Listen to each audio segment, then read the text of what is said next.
Welcome to the Wired to Hunt podcast, home of the modern whitetail hunter. And now, your host, Mark Kenyon. Welcome to the Wired to Hunt podcast. I'm your host, Mark Kenyon, and this week on the show, I am joined by Jeff Sturgis to discuss his perspective on patterning bucks during the rut and his process for dialing in a plan at all other times of year.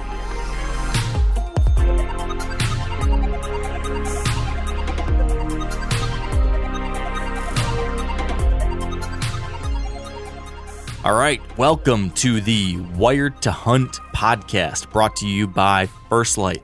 And we are wrapping up the month of patterning bucks. You heard about how I patterned a buck in early October. We talked to Mark Drury about his art form of patterning deer. We talked to Jake Bush about patterning deer on public land. And now we've got another mastermind, Mr. Jeff Sturgis. And if you're not familiar with Jeff, he's been on the podcast a number of times. He's one of the best out there. He's written a number of terrific books on hunting mature deer and habitat management. He runs the Whitetail Habitat Solutions YouTube channel and website.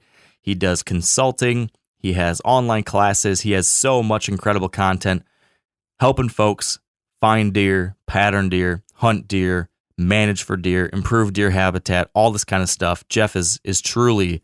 I said it already, he's a mastermind. He's one of the people I respect most in this sphere. He's one of the folks I've learned the most from, and just really, really excited that he's here today to discuss this topic and to talk about patterning bucks during the rut, how we can do that here in the pre-rut at the end of October, how that plan needs to adjust as we move into November or wherever it is that you have, rutting activity, if that's January in Alabama or December in Texas, whatever. We'll talk about what a pattern during the rut might look like, how to do that, and then we actually just dive into the details of Jeff's entire process to patterning deer, whether that's in September or October, December, all points in between. We get into the nitty-gritty, which I love doing with Jeff. We talk through how to use historical data and trends, history of what you've learned these deer do in the past. We talk about how he uses sign to put together the puzzle pieces, and of course, you can't talk about patterning deer without trail cameras, so we dive into that. He's got a really great mock scrape strategy that helps him get pictures and really get clear data inputs to make these plans.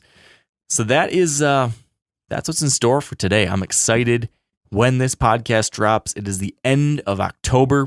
The rut is staring us right in the face. And man, is there any better time of year to be a deer hunter? This is what we dreamed of. We're about to step foot into the Super Bowl, friends. This is what we've worked for. This is what we've dreamed of. This is what we've planned for all these days out in the spring and summer. It's all led up to now. So let's do this. How about you bear with me here for a couple simple kind of leading into the rut words of wisdom from your old friend, Mark Kenyon. Number one. You've heard me say this before if you've listened to the podcast. You've heard me say all of these things before if you've listened to the podcast. But I want to, touch on some of the greatest hits. If you are hunting over these next 2, 3, 4 weeks and you're in the rut and you personally get into a rut, if you find yourself like torn, kind of confused, paralysis by analysis, stuck, not sure what's going on, not sure why you can't get on the deer, not sure why you can't find that buck, things aren't going the way you expected them to, and you're kind of stuck trying to figure out, what should I do? Remember, at that point in your trip, in your week, in your weekend, whatever it is, step back to the basics and remember the pillars of rut hunting success. Always go back to this. Whenever you're stuck, always go back to the pillars and think to yourself, well, does my plan fit into the pillars of rut hunting success? Number one of these pillars, hunt the does, either doe bedding areas or doe food sources in the evenings. If you're near one of those, if you're in it, if you're just downwind of it, that is always a great place to be during the rut. These are those locations where bucks are going to be traveling to. So, are you in or near a doe hotspot? Number two, if you're not in one of those places, are you in or near a funnel, something that concentrates deer movement? Maybe that's a thin piece of timber. Maybe that is a piece of high ground between two ponds, and you've got like a bridge in between the two. Maybe this is a little, ditch with brushy cover that goes between two big fields. anywhere where that buck traffic, which is increased this time of year, anywhere that can be narrowed down into a narrow sliver, a smaller section, is going to help you find a buck as they are traveling throughout the day trying to find those does ready to breed. So that's number 2, funnels. And then finally, number 3, during the rut, get your butt in one of those kinds of places and then give it time. Get out there for as many hours as you can during the morning, through the middle of the day if you can, through the evening. You got to be there for the magic to happen. That's it. There's so many other things we can talk about during the rut, but if you can always remember those 3 pillars, you're going to give yourself a good chance. And I want to give you one other thing. One other thing here when it comes to the mental side of the rut. Stuff's going to go wrong. Remember that. Accept that. Be ready for it. You're going to be thrown for a loop. Your plans are going to fall apart. Something bad's going to happen. You're going to miss. You're going to get lost in the woods. You're going to have trail cameras that don't work. You're going to have trespassers. You're going to have something. Be ready for that. And when it arrives, if you have already thought through these things, if you've already come to terms that there's going to be tough stuff ahead of you, you'll be better prepared to push through that stuff, because now is when mental toughness kills deer. So be ready and just push on through. Grind on through the crap, because good things always lay on the other side of those speed bumps. And finally, have fun. Enjoy this stuff. We've waited all year. We talk ourselves up. We dream about these moments. Like I said already, it's a shame if you let the rut arrive and then just stress out about it the whole time, because you're out there all day and then you're miserable because you haven't taken a break, or you're miserable because you haven't shot a deer yet, or you're miserable because everybody else seems to be shooting a deer and you can't find a single buck. Whatever it is, try not to let that stuff ruin this thing for you. Keep it fun. This is about fun. Enjoy the process. And if you ever find yourself kind of leaning towards that overstress, I'm not enjoying this kind of feeling and vibe, that's a clear warning sign that maybe you got to take a step back. Maybe you got to take a night off, take the family out to dinner. Maybe you need to go meet up with your hunting buddies and just get back to the community and camaraderie of this. Maybe you need to sleep in for 1 hour in the morning, get your head right, have a good breakfast, take your kids to school, remember why you do this thing, and then get back out there. Have fun, be a human being, push through the tough stuff, stick to the principles. If you can do those things, my friends, it is going to be a great rut. And I think Jeff has got some other great advice for you as well today. I'm excited for you to tune in. I'm excited to hear from you all in the coming weeks. I hope we all have a lot of success stories to share. Speaking of that, make sure you're following me on Instagram at Wired2Hunt.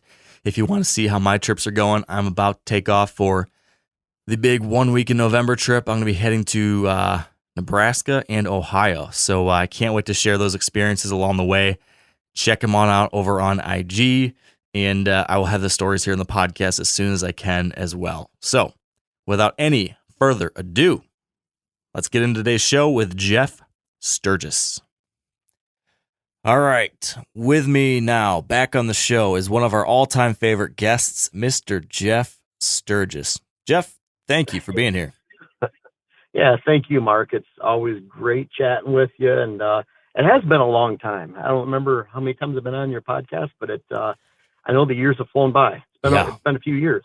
It has been. I mean, you're one of the OGs, Jeff. I think you were within our first 5 episodes. If I'm thinking right, Really? I think you were within those first couple ever recorded.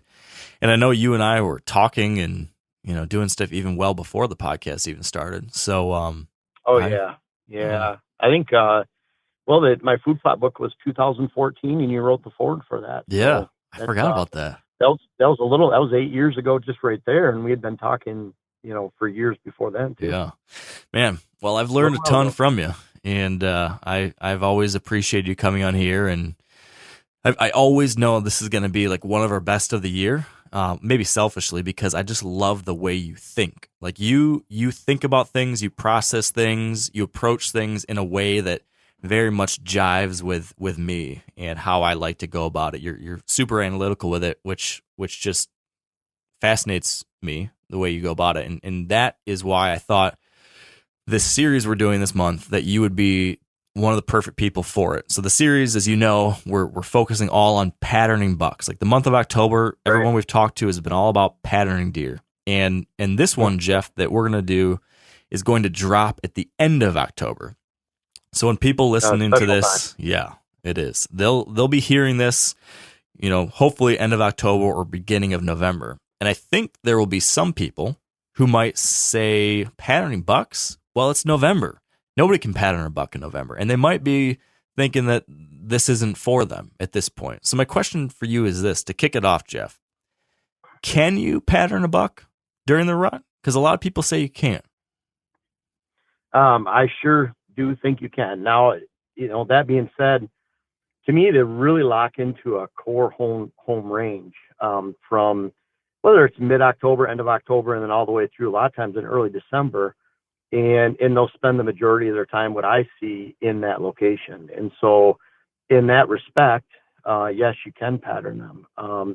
It's a little bit different. I think everyone thinks about patterning is these bucks are going to an evening food source in September and October, and you can pattern them that way. They might even have them locked into, they're going to this bedding area, which is a little bit more risky hunt, but they're going there and they're bedding there, they're feeding there, and they get locked into that pattern. But that doesn't mean that they don't have rutting patterns and that you can capitalize on and that they repeat every single year. Yeah. So how would you define a rut pattern then? I mean, you used to give great examples of what a September or October pattern might look like. What could we realistically call a rut pattern, or what's an example of something like that? I still think they hit their afternoon, evening food source. That's a priority to them. And I think a lot of people look at the rut as a little bit more random just because, pressure's applied, hunting pressure in September and October.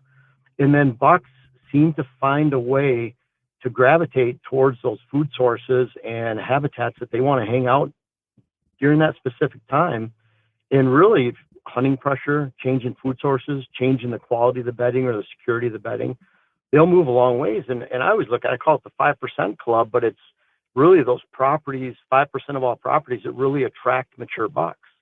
And so while a lot of bucks are leaving their September, early October areas and going to these locations, there are those locations that are capturing them.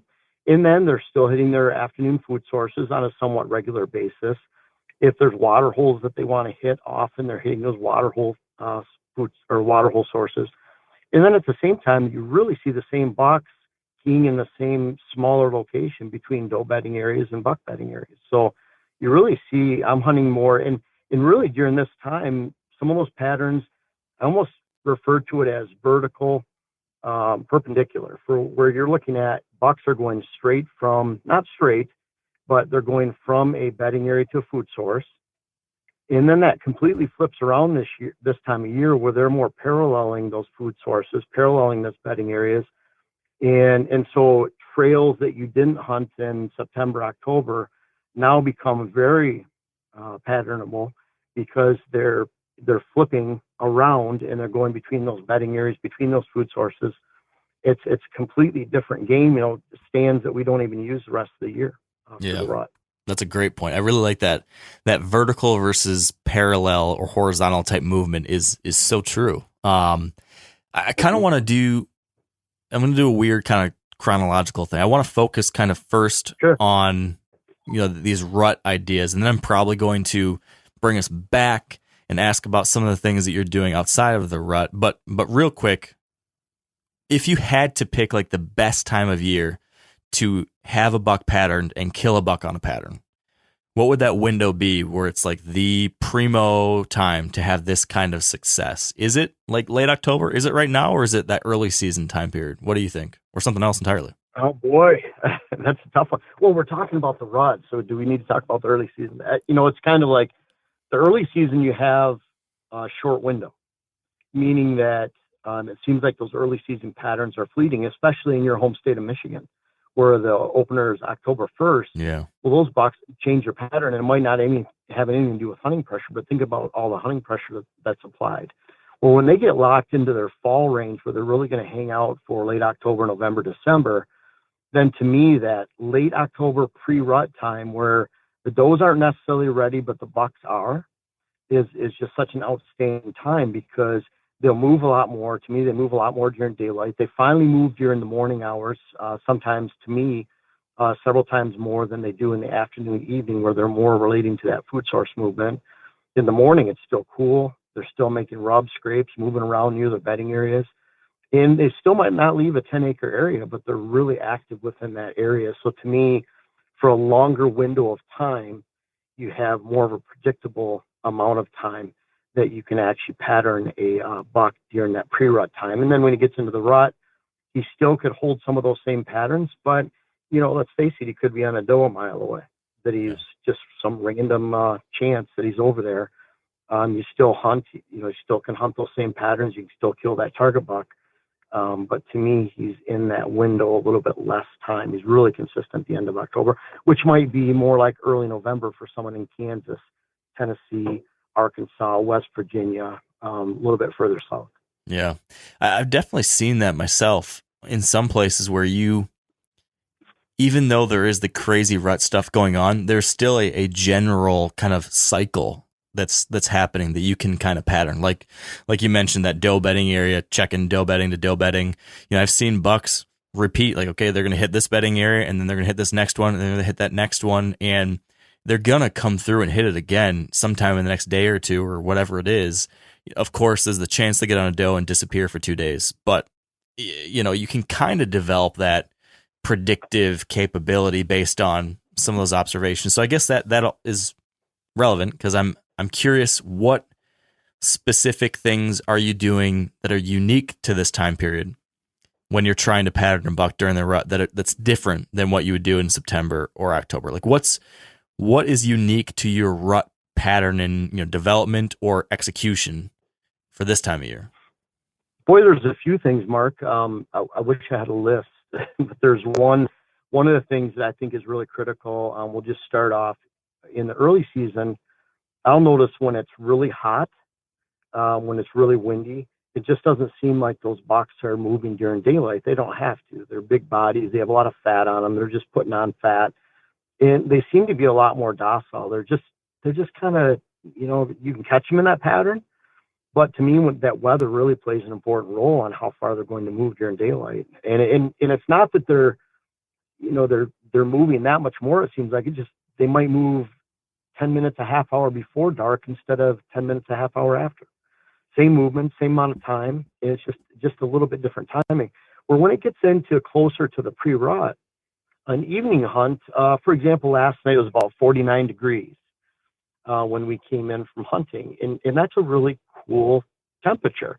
It was after 3 days of warm up. We had some really cold temperatures earlier in the week. I think a low of 27 in the morning. But deer are really active in the evening, and it's almost like I don't really need to have that giant cold front to go sit on a nice, cool evening.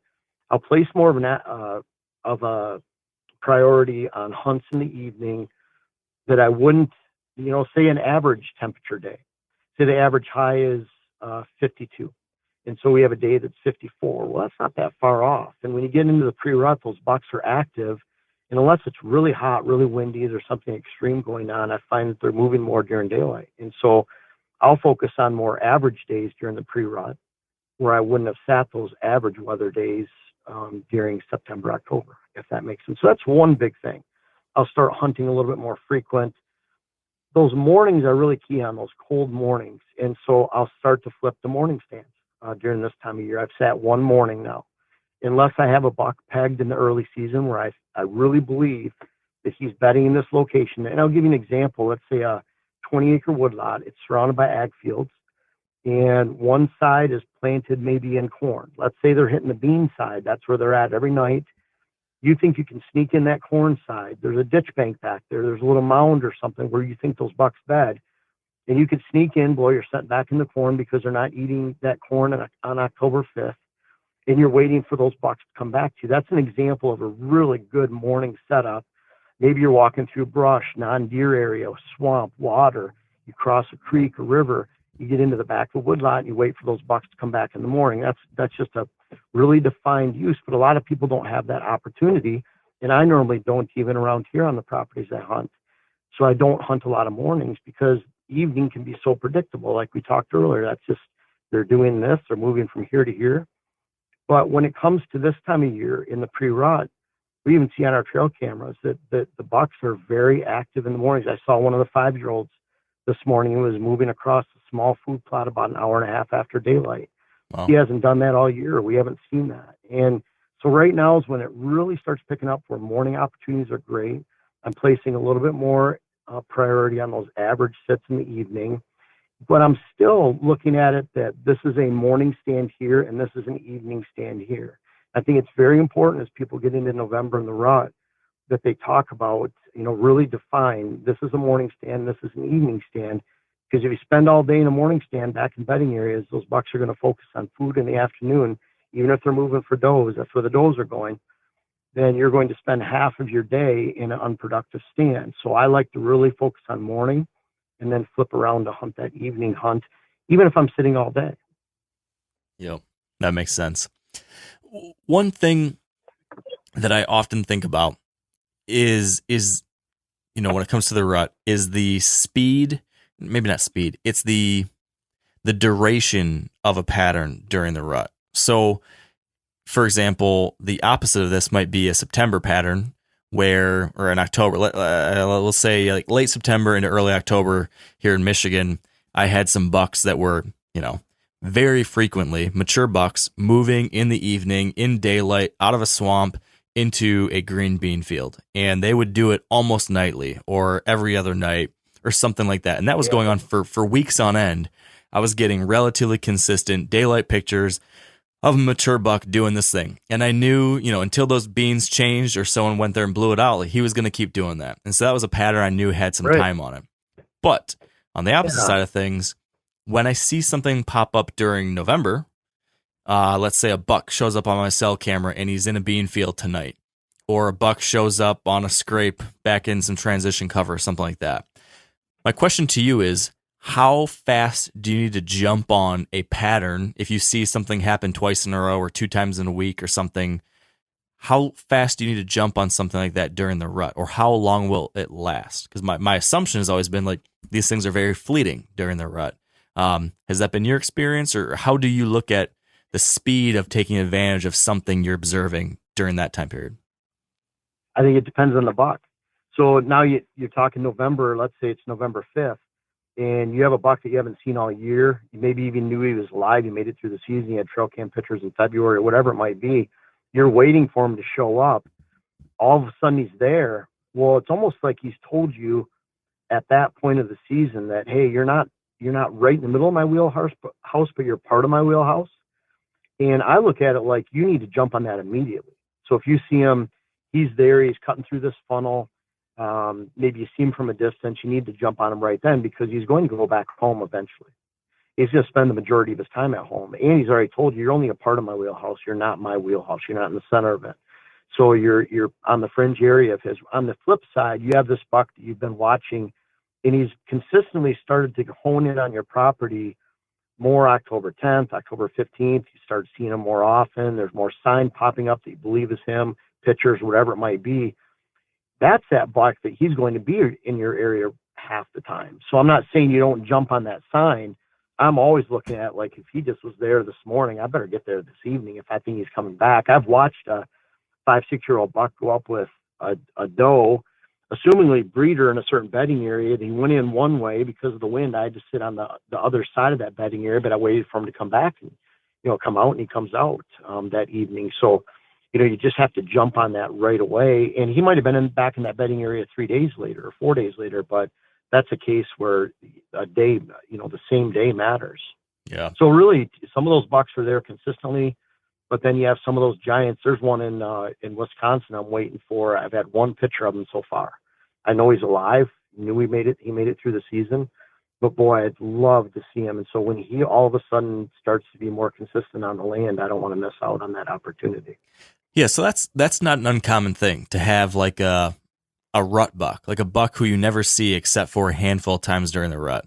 How do you handle that kind of situation? Like, how do you plan or put together a plan to hunt that buck, or develop some kind of pattern or idea for how to kill that buck when you know that's the situation? Like, let's say like last year, this buck did that thing. You now see, okay, he's a rut buck. He lives somewhere else, but he's going to come through, sometime in this window. Now it's 2022. You're expecting that to happen again. What was the plan? Maybe you can tell me about this specific buck, or if not, just give me a generic example of what you're specifically doing to A, watch for him for when he shows up, and then B, how do you approach it like in those following days? Are you just going to hunt what he did last year, or are you going to put out more cameras in the area to try to pick up on what he's specifically doing? Or how would you go after one special deer like that in that scenario? Well, I love that type of scenario, because a lot of people look at it like, they could look at it like, well, I'm going to sit every day and I'm going to shoot them, or I'm going to have an opportunity at, and then wonder why they never see them. And then other folks might look at it like it's just a shot in the dark, a needle in a haystack. How are you going to get a chance at a buck that's just a ghost and he's never on your land? And I would say about half of my mature bucks, the oldest ones, have been those kind of bucks where they live somewhere else. And the thing about those bucks is, for 2 or 3 years, you might have 2 years of pictures, maybe even 3, that you might have 15 pictures total, but they've told you that I'm going to be there in this window between November 3rd. You might have had one picture, you might add another picture November 10th or 12th. And they're going to be there during that window.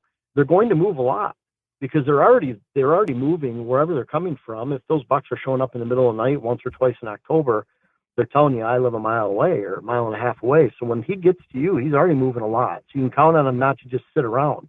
He's there for a purpose. He's looking for does.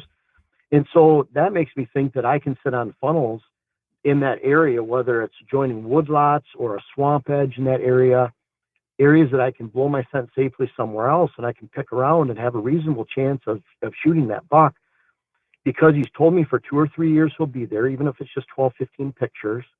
And then when I look at that window, he's there during the peak rut. He's already bred a doe or 2 back home.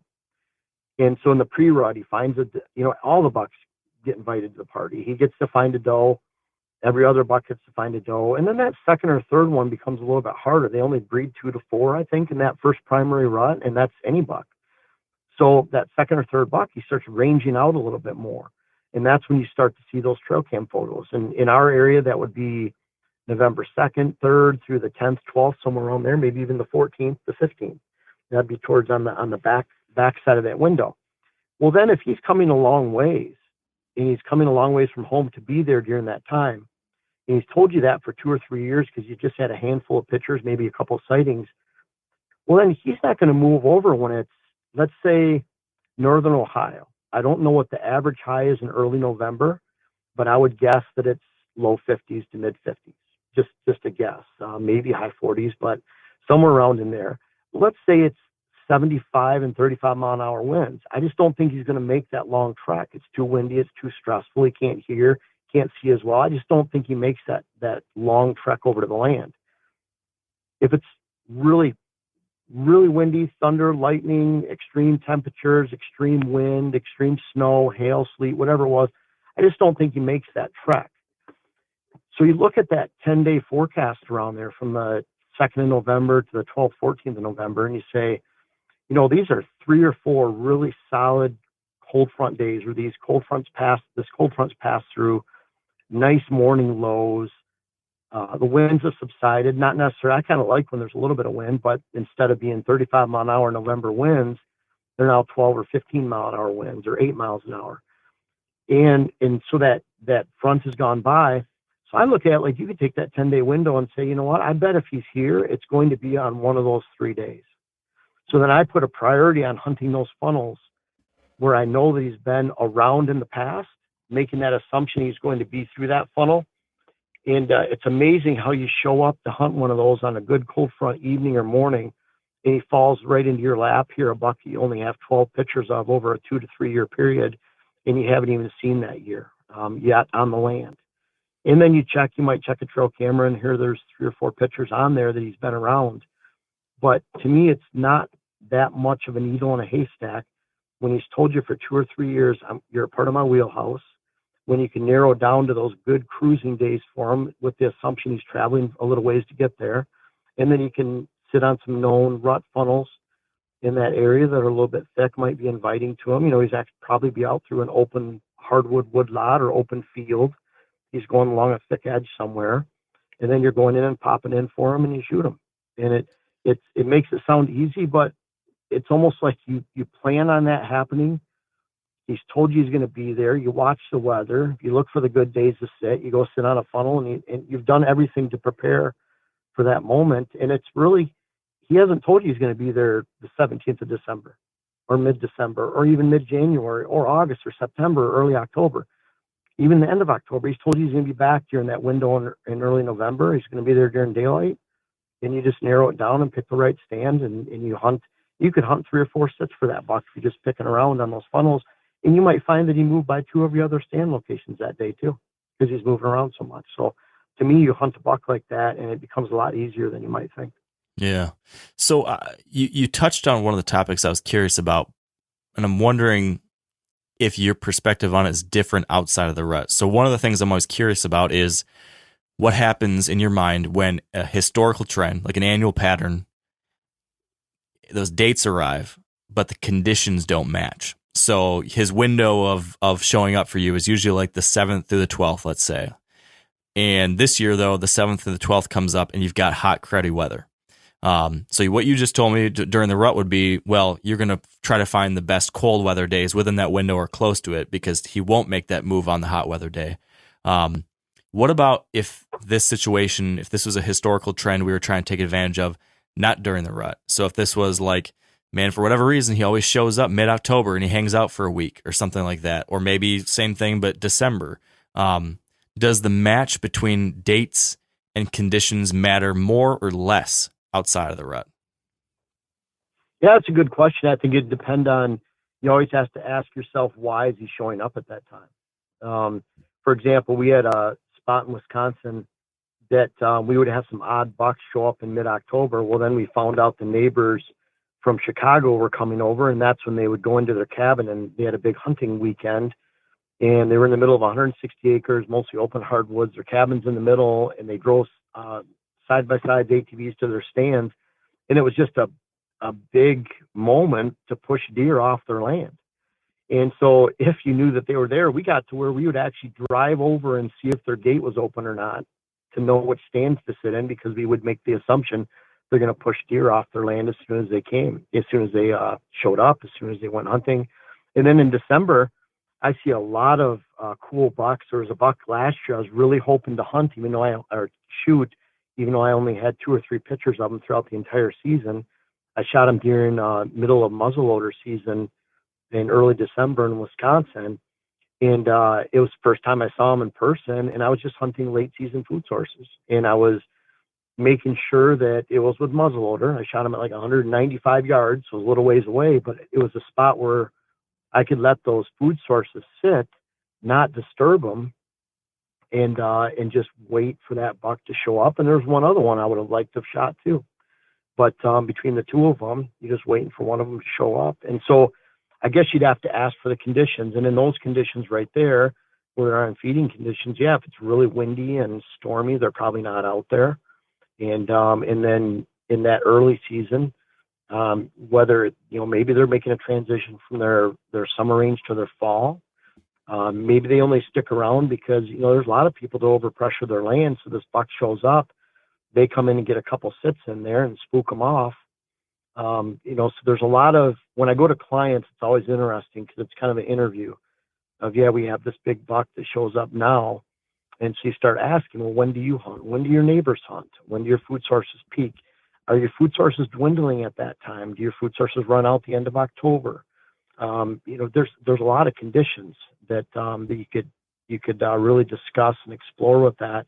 And that's part of the, like you like to geek out with that stuff too. It's kind of like not just accepting that he's doing that, but why he's doing that. Mm-hmm. And then when it comes to that early November time, I look at it like you have about a 10-day window, and you're going to have about 3 really good days during that 10-day window. You're probably going to have 3 or 4 average days. I'd still hunt those average days, of course. And then you're going to have probably 2 or 3 dud days. And not to say you don't hunt. A lot of people have a rutcation and they need to get out in the woods. So, but I would slant my best efforts or best stands towards those best weather days. And so you're just constantly picking around and kind of going in, making light jabs, kind of looking at it like, well, this is, even though it's 10 days, it's still a marathon, not a sprint. And you're still making smart decisions. So, yeah, I guess we touched on a few things there, but You always ask yourself why. That's the fun part about it. Why? Why is he showing up and leaving? Yeah. Why is he not? So speaking of one of those whys and a condition of sorts that I'm always wondering about when I'm looking at pictures or observations and I'm trying to ask, why was he here? And do I think he'll come back again, tomorrow or whatever day I'm trying to plan out? One of the factors that I always wonder how important is the wind direction. So, like, was he here because it was a south wind day, and do all of my pictures of him in this spot end up being south wind days, or is there some kind of correlation between direction and him showing up in these places or not? Do you look at wind direction as being one of those big things that dictates, if a buck will show up in a certain place or bed in a certain place or travel in a certain way? And how important is that to you when looking at a historical trend if the wind direction you have coming up doesn't match, even though the dates match in history or something like that? Yeah, I love that question. One of the things I really look at is I look at it very methodically, meaning that there's a buck moving in a certain area, whether it's historical patterns that you've seen or you see current patterns. And I have 2 stands in that location. I feel I can get in and out to one a little bit better for morning, one a little bit better for evening. Maybe I can get into them both for morning and evening. Then I'm going to pick out, okay, I want to hunt Thursday. It's a decent day. And I'm going to go hunt the stand that's best for the wind and hope to see him. And I'm not going to look at it like he's only moving in that area on a south wind day or a north wind day. I'm going to look at more of the absolute or lowest hole in the bucket, meaning that I only have those 2 stand locations. I'm only going to hunt them when the wind's good for each stand. I want to try to shoot that buck, so I'm going to go in and try to shoot him regardless of what that wind direction is that I think he's moving on. I want to just go hunt the stands based on those winds. So then I never even consider that, that he's only moving in the spot in a north wind, because I'll see the same buck move in the same spot with even bedding area locations. He'll move in or out of that with different winds. And so I think you get kind of into a trap where almost overthinking or overanalyzing that he's only going to move on this wind. He's moving somewhere during the other wind. And so I want to make sure that I have a south wind stand, and that means I'd hunt this side of the bedding area. And if I have a north wind stand, I'm going to hunt the other side. They're different conflicting winds, and that's what I got. It's kind of like if I think he's in that bedding area, I'm not going to miss a spot to hit him because I only think he's moving on north winds. And I'm going to try to have stands for alternate winds and just chip away at them. And that's what I've found. Just you chip away at them 2 or 3 times and you get lucky.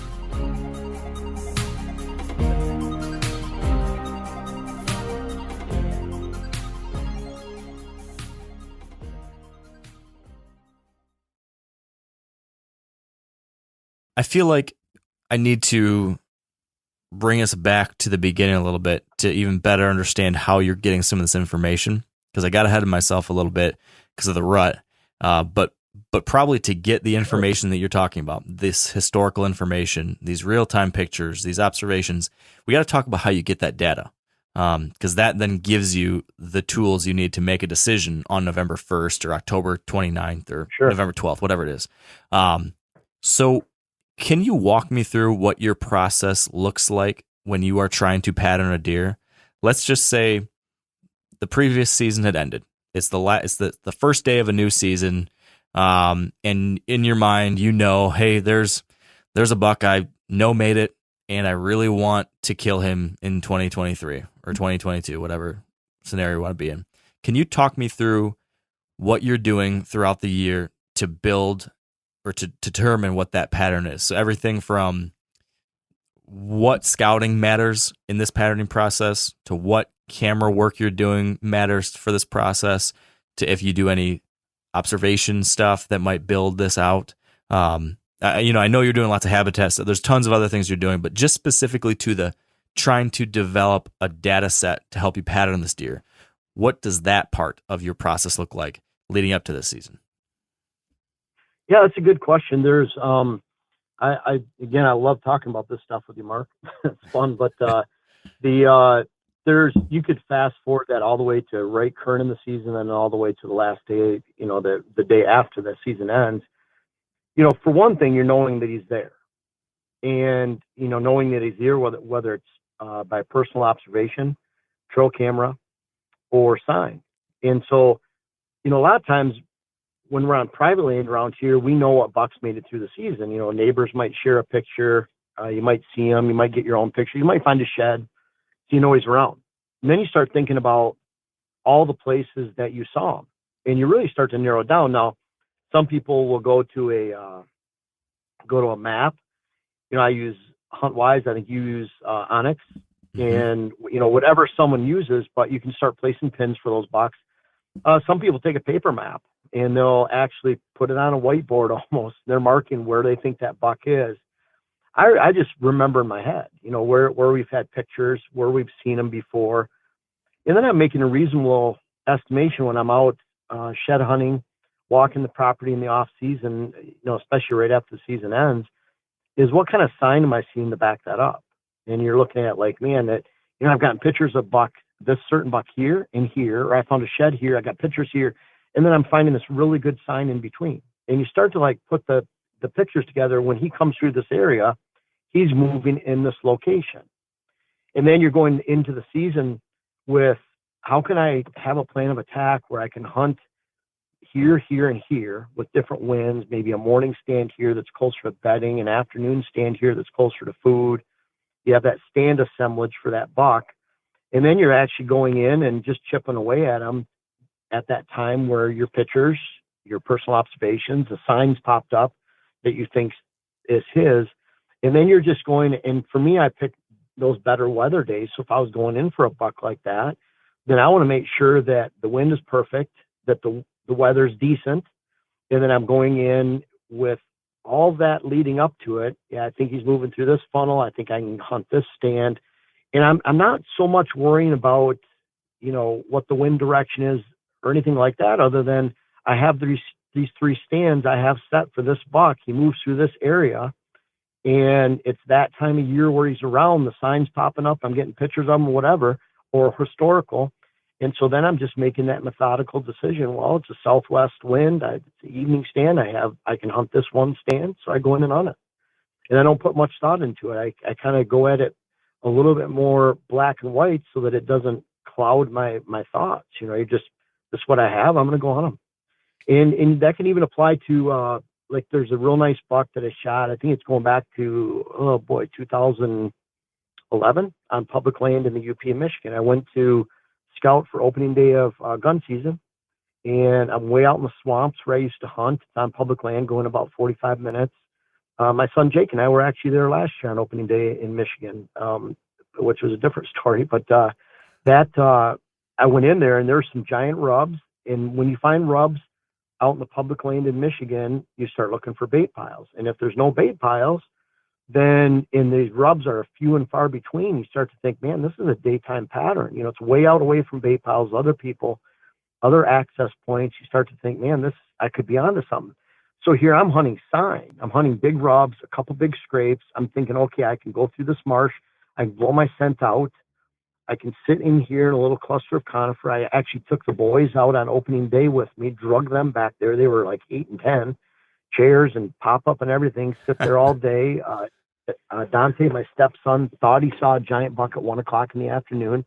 I didn't see it other than a body. He said it was really big, and he's not one to make things up. We had a 4-point walk right by us.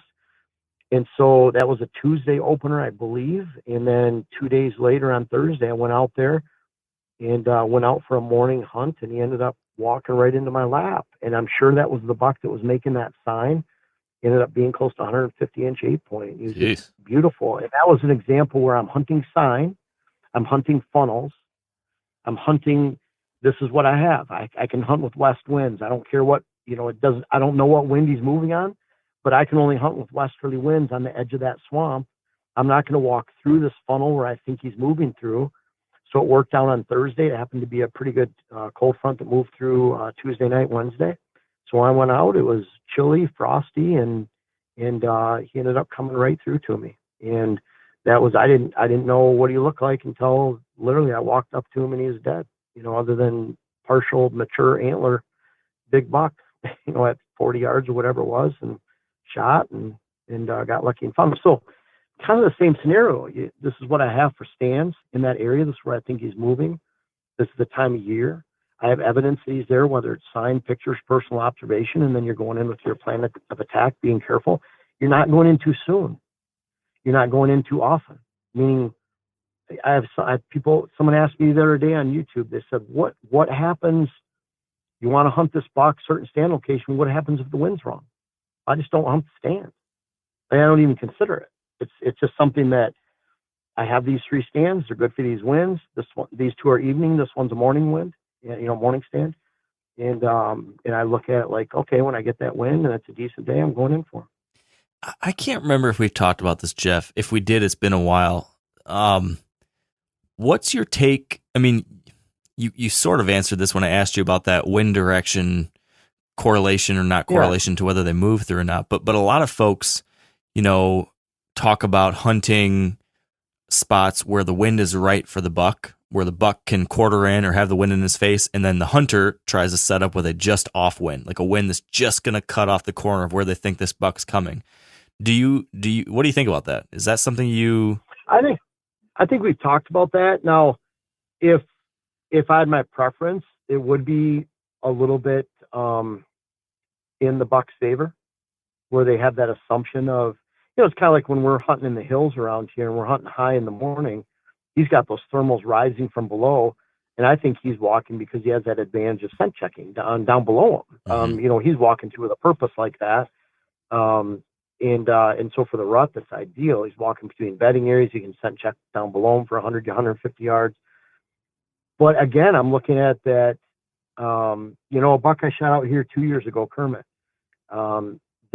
I went out to that stand a day or 2 days earlier, and it's a stand we call the Kermit stand now. But I went out to the Kermit stand, had a reasonable expectation that he was in this area based on trail cameras. I hadn't seen him personally, and we had trail cameras starting the end of June, but we didn't have a lot of pictures of him, but enough to know he was in this area. I was in his wheelhouse, and went out to that stand in the wind. So imagine I'm looking into the woods, not even thinking about direction or anything. I'm looking into the woods, and the wind was kind of light, and it was going like from left to right, a little bit of an angle out behind me, if that makes sense. So I'm looking straight downhill into the woods.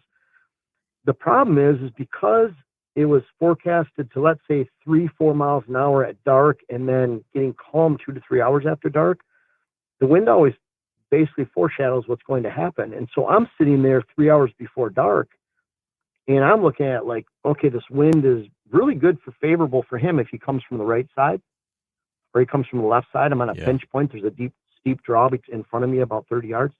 So he comes through this pinch. The problem is the closer it got to dark, I knew as I sat there, I'm sitting there 3 hours before, and when the wind let up, my scent's starting to go right back downhill because the thermals were going to eventually pull it right downhill. So I actually left that stand and went to another stand where I could count on the wind in a better location. Went back 2 days later, and now the wind's right in my face, blowing right out to the field behind me. So in that case, it's a 90-degree wind. He would have had to move through 90 degrees. He has zero benefit of that wind, but I went in there and I ended up shooting him that night. So it's kind of one of those where if I got too hung up, then I needed to hunt that quarter wind where it's kind of a 45-degree angle and it's coming into his face a little bit. What happened is after I shot him, went down there, we pulled that camera card on that mock scrape that I have right there. He came in that night where I first sat. He came in from that direction of the wind, and I think more than 50-50 chance he would have winded me, and I would have never shot that buck. That would have been my opportunity. So if I would have held on too much to that quarter wind instead of just making sure that it's a safe wind mostly and just hunt with what the stands I had available, then I think I would have ruined that hunt if I would have placed too much of a priority on that. So again, it goes back to these are my stands. And, of course, if I could move in and set up, hang and hunt really quick and get that done. I've done that in the past and had success. It's crazy. I did that in the past. I think it was 2003, shot a real nice buck. And it was, I did a hang and hunt, and he came from the exact opposite direction I thought. It all worked out. But, it sounds so smart that I saw him go in here. I saw him fight in the morning. I tried sneaking up on him with my socks on and frosty grass. Wow. Got close and didn't realize how close he was. He ran off with another buck and a doe. They went a certain direction. I thought he'd come out of one bedding area. He came out the exact opposite. I happened to be on the downwind side of both, kind of that barbell in between. Mm-hmm. And it worked out. But, again, it was more, this is the wind I had for the conditions, and you just go sit. So You mentioned with that public land buck that you had really used that sign to key in on him because, rubs are not a super common thing in that big woods, public land kind of stuff. So when you see a concentration of them, it's a particularly good sign. That brought to mind the question for me of how helpful physical sign is to patterning specific bucks. Like I know like general sign will tell you, I'm in an area with good deer, maybe like if you're just trying to shoot a deer. But what if you're trying to shoot like the deer? You mentioned that sometimes you'll try to use sign to clearly tell you something. But I guess what I'm trying to get here is what kind of sign or what level of detail have you ever been able to get with sign tying it to a specific buck's pattern? Like, have you ever found a unique thing on a buck's track and used that? Or have you ever looked at rubs and said, okay, anytime I find a rub that's got this super huge gouge right down the middle, that's got to be this one buck with a sticker point? Or is there anything like that you look for? Yeah, I guess, with just sign in general, I love historical sign. And so when I'm looking for where he might go through a funnel, I want to find old rubs, new rubs, and just something about sign in general. When you're hunting public land, like if I'm hunting big public land in Southeast Ohio, Shawnee State Forest, Wayne National Forest, or, something big like that, the rubs can be few and far between unless you're near private land and they have food plots. And so you might be out there looking for sign, and you need to realize that a big rub on a funnel might be every 200 yards, like it was in the UP of Michigan, where it's big open wilderness area. It might not be concentrated, meaning concentrated for that area, where on private land, that might be really clustered and short. I had a buck in the UP of Michigan going back early 2000s maybe, and he had a broken track. So on one of his tracks, you could tell his toe had broke off, so it was kind of blunt and short, half inch, 3/4 inch. It was very distinguishable. And so I actually kept scrapes open or patches on the land we owned and out on the public land, so that I could, when he came through that area, it was very easy to tell whether it was on our sand trails, on a scrape, or on an open patch on a trail that was in front of a tree stand that I just made a patch. It wasn't even necessarily a scrape. Then I could tell when he came through. And it was interesting because when he came through, he'd come from the east, he'd go into the property, and then he'd go north, and then I'd lose him. So it was almost like an L of movement. And that L was half mile that way and 3/4 of a mile to the north. And so the pretty long area. It was interesting when he came through, he'd kind of make that whole loop. So I'd find his track here, here, here. And so again, it was, okay, I can hunt him with this wind and this stand, this wind with this stand, maybe more morning here. I thought he was coming from the north, moving south, and then cutting east. So I'd consider that. And it was in the evening. I shot him on the northernmost trail where I'd made a clearing, and I'd found his track. And I shot him right on that same spot with a bow. It was a December time, and he ended up having that broken track. And that's the first time I actually knew what buck he was.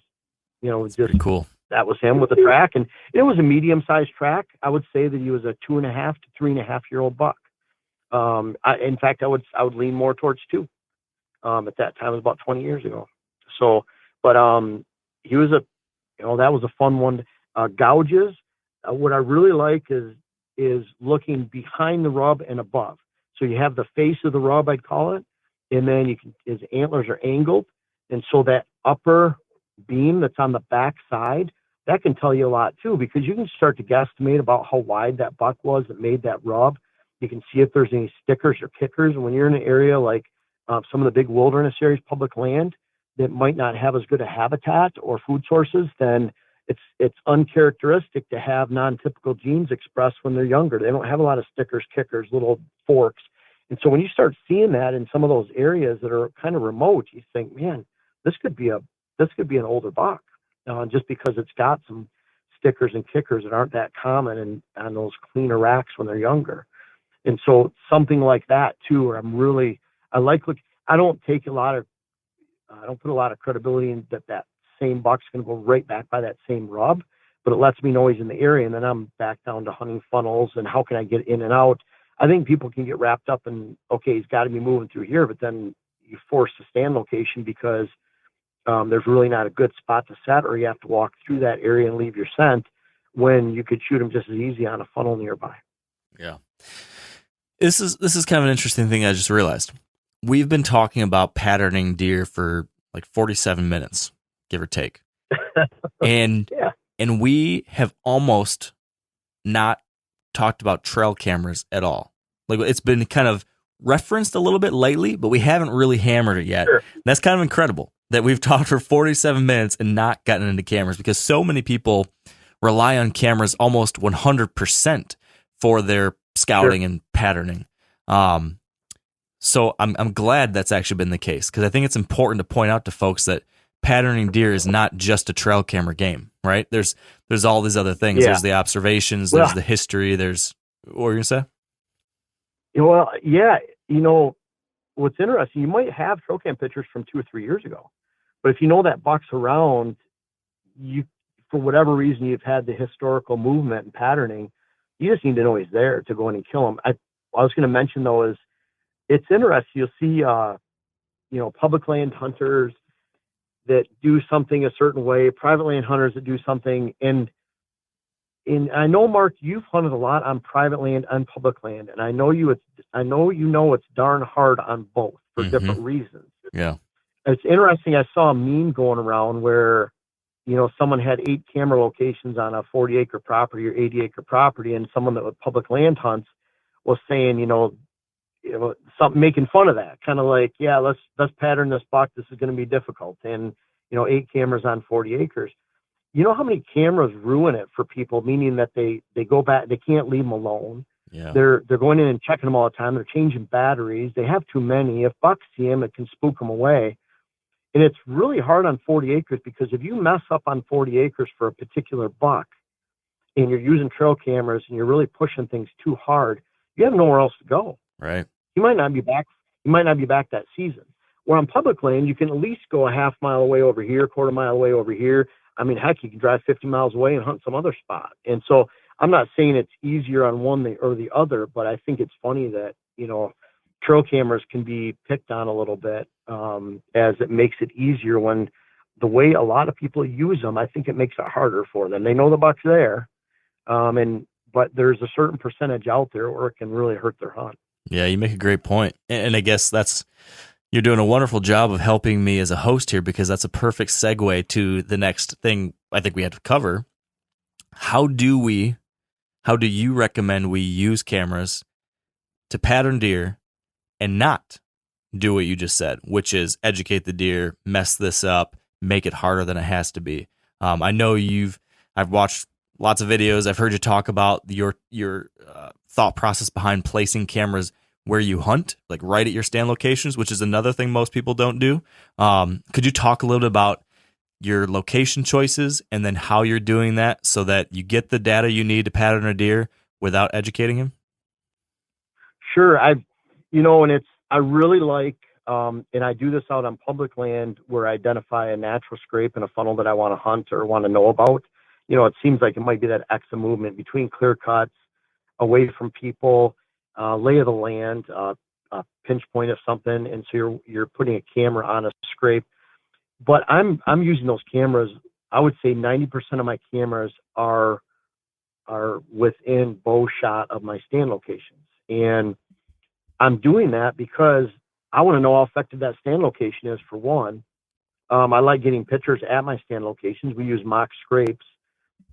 But what I'm doing with those cameras is I'm making sure that they're not part of the picture, meaning that most of the time they're 6 feet high, or they're hidden back in a V, meaning that there's cover on both sides. The profile's hidden.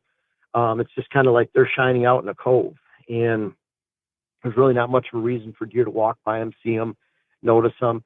I'm using blackout cameras so that, or low glow, so you don't have this red glow. So by the time you place them high, you place them on something typically that's wider, typically their profile's hidden, then it becomes a non-factor to the deer. And then I'm only changing that card when I actually hunt that stand.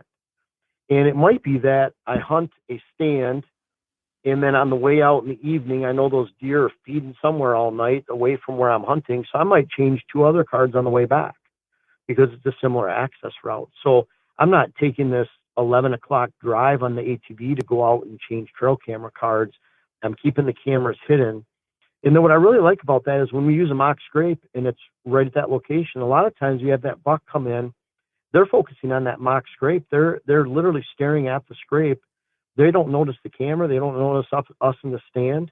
And whether that's a natural scrape that you're hunting on public land or a mock scrape on private land, it's a really good tool. I mean, even for younger hunters or inexperienced hunters, where you can actually take the focus away from them potentially moving in the tree and a deer looking up at them when they're really focusing on. We see does and fawns focused on those scrapes just as much as those bucks that come through too. Yeah, you've got some so great. That's kind of where I'm using those cameras. You know, I use them I like having them at the stand locations, and at the same time, you know, of course, cellular cameras are a big advantage, but it can aggravate you because you're hunting one spot. And last night, Dylan and I were at one stand hunting, and the buck we're after is at another stand. And when he left that camera, I didn't even tell Dylan till later. We're both hoping he'd show up, obviously, but if he would have come our way, we would have got another 1 or 2 pictures of him. And by him only giving us 1 picture, that means he turned left and went away from us. So it can be frustrating because, you know, unless you make some giant loop or something act of God happens, he's not coming our way. Yeah. So, or he's there and it's close to dark and he's not where you're at. I want to come back to the cell camera thing, but before that, I want to touch on the mock scrape thing a bit because you have a unique approach. You've done some great videos on it, so I definitely recommend folks that if they hear about this and they're intrigued, they should go to your YouTube channel, watch the videos. But could you give us the quick cliff notes on that again, just in case someone hasn't heard you talk about this in the past? How do you make these mock scrapes that just seem particularly effective for getting these deer to stop in front of that camera and give you that information you need, you know, for patterning or a shot?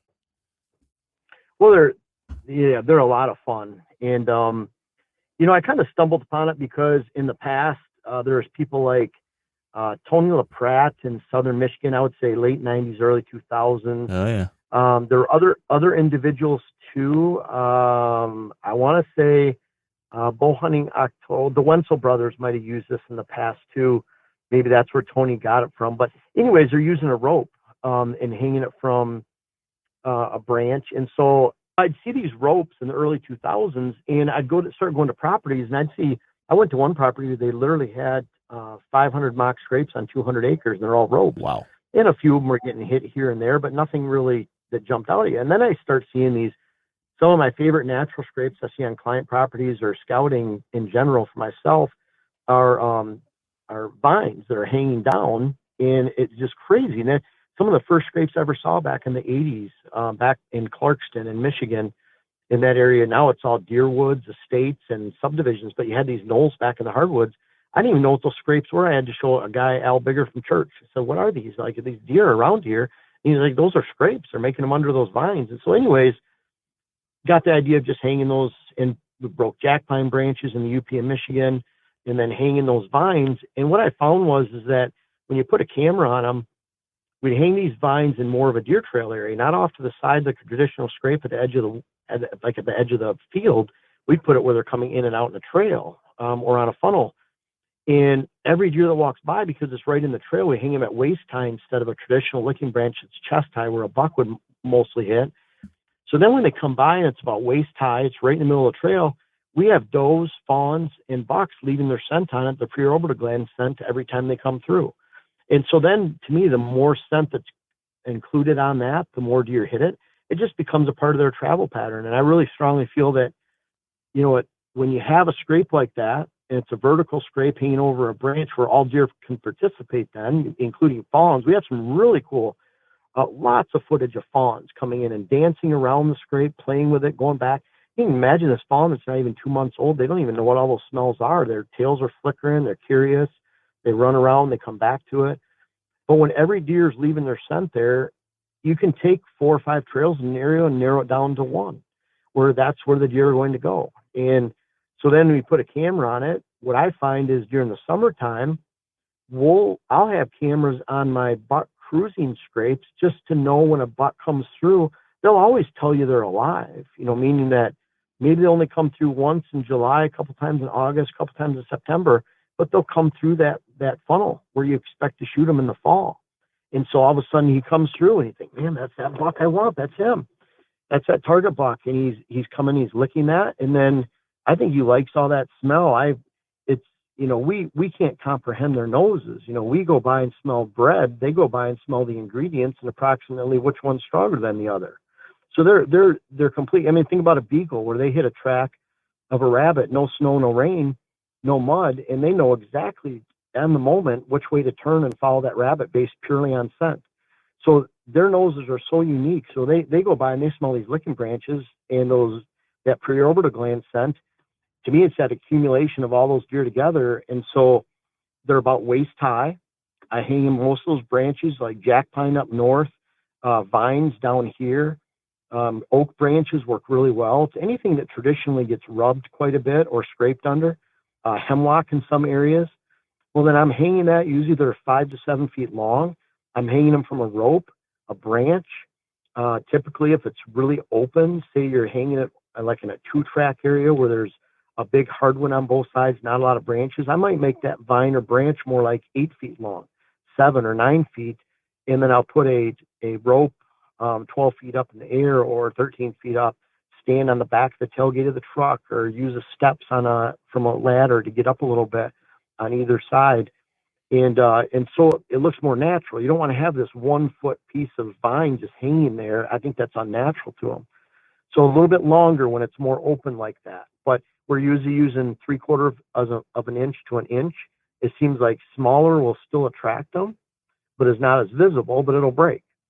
And then larger at some point, it's just too big. If it's a baseball bat hanging there, they might rub it, they might not. But it seems to be that sweet spot that we found about 3/4 of an inch to an inch. And we've had those scrapes last for 5, 6, 7 years before we've had to change them.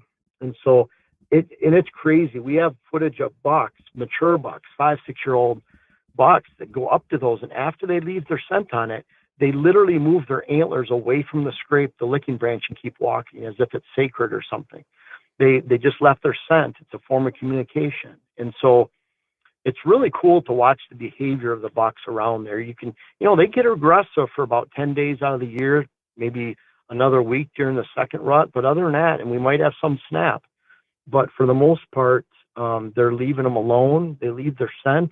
They might play with them hard here and there during the peak of the rut or right at the pre-rut or something. But for the most part, it's crazy to see the number of bucks we have that literally move their head away from it to walk around. And they know exactly, of course, how wide their antlers are, just to not touch it with their antlers after they left their scent. So we usually put them definitely on a flat surface within shooting distance of the stand location. And I'll start those a lot of times in May, June, July, and clear it out 3-4 feet, kick it down to where I'm kicking out roots and everything with my feet. Sometimes I'll actually pee on the scrape when I leave. Sometimes I don't. And then we put a camera on it and see what happens. Yeah. It's interesting. I think a key thing to point out is that you're saying that not only do these mock scrapes help you get the pictures to confirm, there's deer here, but it's been at your experience that this is actually tightening the funnel of deer movement. So not only are you identifying when they're coming through more often because this camera location is so great, but it actually is a draw that takes what might have been 4 trails the buck might have possibly taken in an area, and now instead he's almost always taking this one. So it's giving you great data, and then it's tightening and making the data coming through even more consistent because it's an attractive location. So that's and two things with that too, Mark. It's what's cool is we've had some mature bucks we've never had on a scrape that's only 2 months old. and they'll literally, we'll see them walking from it 30, 40 feet away with their head pointed right at, their nose pointed at the scrape, like they can smell it or see it. At night, they can smell it. They walk right to it and work it like they've been doing it all the time. And it's really cool. I was just going to mention the second cool thing is it's free, except for we figured out, I think it was like 30 cents for parachute cord for rope, usually on average. So not too bad. It's next to nothing. We don't use any scent, but it really is cool how they'll see that from a long ways away and just come right into it like they've been, first time. It seems like first time anyway. Yeah. So here's the next question then, though. What if someone's listening today on October 27th, 2022 or November 1st or something, and he hears this and he's like, oh, wow, this sounds like a great way to get better trail cam data or whatever. We've talked about the various benefits. Is there any way to use some portion of your mock scrape strategy still at this point, or is it too late? I mean, how would you approach this if you were starting now, like you're on a week-long rutcation and you don't have these places all set up, but you've got 4 cameras in your truck and you showed up at your lease with a 7-day period ahead of you and you're thinking, man, I got to get some intel, and maybe for whatever reason you don't have stuff out already. Is there some way to put up new mock scrapes right now, put your cameras on them and still get some valuable intel for the next few days, or is it too late for all that? Yeah, definitely. And especially if you're putting cameras out already, to me, the disturbance of putting a camera out, you might as well hang a mock scrape if you can, especially if it's off a branch. We're cutting a fresh vine or a fresh stick. Try not to put your handprint down there. That can stay there for a while, but we've had deer hit it within a day, even with doing that. And then we're putting it right over a trail we expect to shoot a deer on. We're putting it in shooting distance from that stand. So if you're going in to either do a hanging hunt or put a trail camera out, then you might as well throw a mock scrape out there, especially if it's before a lot of rain. True, if it's moist or damp out, then I used to run beagles a lot. Well, that was a great scenting condition for the dogs. It was damp, wet snow, wet ground. But when it becomes saturated and there's a lot of rain, it washes scent away. So there's that tipping point. So if you see that there's really good rain coming, what a great time to go out right before that rain and put your mock scrapes out and make them look natural. Of course, that's why we're using longer vines, longer branches. We always recommend at least 5 to 6 feet, but when it's an open, 7, 8 feet, and about waist high, right in the center of the trail, just scratch up a big area. If I scratch up a big area with a stick, I throw the stick in the brush or I take it out with me. If I clear any branches for that camera, I take those out with me. Try to use the saw, grab with one hand, cut with the other, but definitely can get those out. If you're going back into your favorite rut stand in the morning and you haven't been there all year and you have high hopes and you're getting into that stand, I wouldn't take the time to go put a mock scrape in that situation. But there's definitely, whether it's on the edge of a food source or you have rain coming or it's in an area that's well away from bedding or feed and you can get into on the side of that movement, add that, make an addition real quick, not leave a lot of scent behind. I would say that in most locations, you'd say about 50% of those areas you could add a mock scrape right now and get some use out of that if you're careful.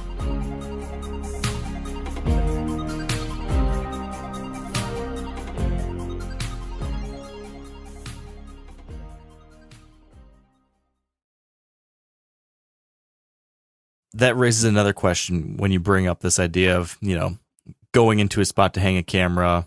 And in my mind, I'm thinking about the impact you're making to hang that camera.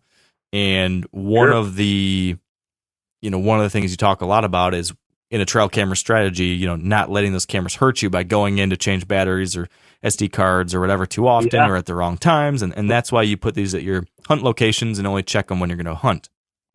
But you mentioned this earlier. Cell cameras have changed the game. How do you utilize cell cameras to pattern deer differently than with traditional cameras, if at all? Do you place them in different kinds of places? Do you value that data differently? Is there anything different with your cell cam tactics versus traditional? I'd say, I think with the cell cameras, the only way it'd be a little bit different is I have a tendency to place those cell cameras in locations where I'm not going to walk by. I'm only going to go in there and hunt that location. It's a pretty remote. We have one cell camera here in Minnesota that's in a spot where we just can't hunt. And so we pack it with fresh batteries before the season begins and let it ride. And it's on a natural vine scrape that's hanging down. And so I have that there just because it's good for inventory. It's a cool spot. In fact, Mark, you were there because I threw a track on the side-by-side right down there. Oh, yeah. It was down there. It was right I remember that. in that exact location. I say we threw a track. I threw a track. Mark and Dylan just watched me be an idiot. But anyway, that was a night. But it was. We had fun. Was. But regardless, so it was. That's the one spot down there. But for the most part, I'm putting my cell cameras in a little bit more invasive areas where it'd be harder for me to change batteries and cards. But overall, it might be that, you have 6 cameras, 3 are cell cameras, 3 are not. You have 9 cameras, 3 are cell cameras, 6 are not, or 4 or 5, whatever it is. I'd put every other one then. So I'm using them purely for inventory. I just want to know more immediate. Obviously, you can make hunting decisions more immediately like that. So they're a little bit different than a regular cam. But the regular cam, too, is we get to see that buck behavior. We get to see a little bit clearer picture of exactly where they're coming from and going to. We get to see that behavior around the mock scrape itself, if they're being real aggressive or not. I can tell you about the personality of a buck a little bit differently. You might have one that comes in super aggressive. Can you imagine going out and sitting that evening and using a grunt call or something? He might come right into it because he's aggressive. Or you may have one that seems super shy and comes in and just barely touches it. Kind of, as you can tell, he's timid. You can see those things with video on our regular trail cameras, where we get a 15-second, 10-second, or 20-second clip, where a cell camera, you can't see some of those behaviors. So that's why I still like both. They're both fun, and I think the difference is, a cell camera, I might use it in a little bit more of an invasive spot. Yeah. So here's a scenario that I think has popped up more often now. Well, absolutely, it's popping up more often now that people have cell cameras. There's, let's say we're in the season and we have this plan. We have a pattern that we've been kind of working on based on all these things that you and I have been talking about. Maybe there's a window when we know he traditionally starts to daylight, and we've got some stuff set up to hunt there, and so we're kind of waiting for that window to show up or the right conditions to appear, whatever it might be. But what happens if he daylights all of a sudden? You get a daylight photo of him and you weren't expecting it. How do you value a single daylight photo? Do you say, oh, he daylighted last night, so immediately the next day you got to go in there and try to hunt him, the next morning, the next evening? Or if not that, how do you use that? Or what do you need to see in addition to the simple daylight activity to move? Yeah, I really like that strategy because, again, it goes back to the why question.